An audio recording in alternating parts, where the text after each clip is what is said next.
երբ հնչում է օրհներգը, դա առանձնահատուկ իրադարձություն է։ Էական չի, որտեղ է հնչում, ինչ առիթով, երբ որ հնչում է օրհներգը, դա առանձնահատուկ իրադարձություն է։ Եվ ինչ այլոց, եկեք այդ բանն էլ, դրանով էլ ենք, չէ՞, խնդրենք հանրային հեռուստատեսությանը այդ հնամաշ հոլովակը ի վերջո պետքա փոխել։ Ինչքան կարելի է հասկանում եք 20 լավ չեմ հիշում, բայց ես ինչքան հիշում եմ, այդ մի հոլովակն է, այսինքն մեր բանը, մեր պետությունը կամ մեր մյուս կառույցները, հեռուստատեսությունները գումար չունեն, 2 տարին մեկ թարմացնեն պետական օրհներգի հոլովակը։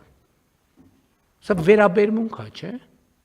Ասենք ոնց որ մենք ասենք, ենթադրենք 12 թվից, ասենք նույն շորերով ման գան։ Կանենք մեկը սենց բան կա, կանենք, բայց մեր պետությանը հագցնում ենք նույն շորերը, ասում ենք հա դե լավ, այլ ինչ ա եղել։ Մեկը ժամը 12-ին ոչ նայող կա, ոչ լսող կա, առավել եւս ոչ էլ ոտի կանգնող կա։ Ինչ իմաստ ունի։ Սա վերաբերմունք է։ Այս վերաբերմունքը, բայց այդ մենք այս դրվագով ենք նայում։ Հետո այդ վերաբերմունքը արտահայտվում է անընդհատ տարբեր տեղերում, տարբեր առիթներով եւ այլն եւ այդպես շարունակ։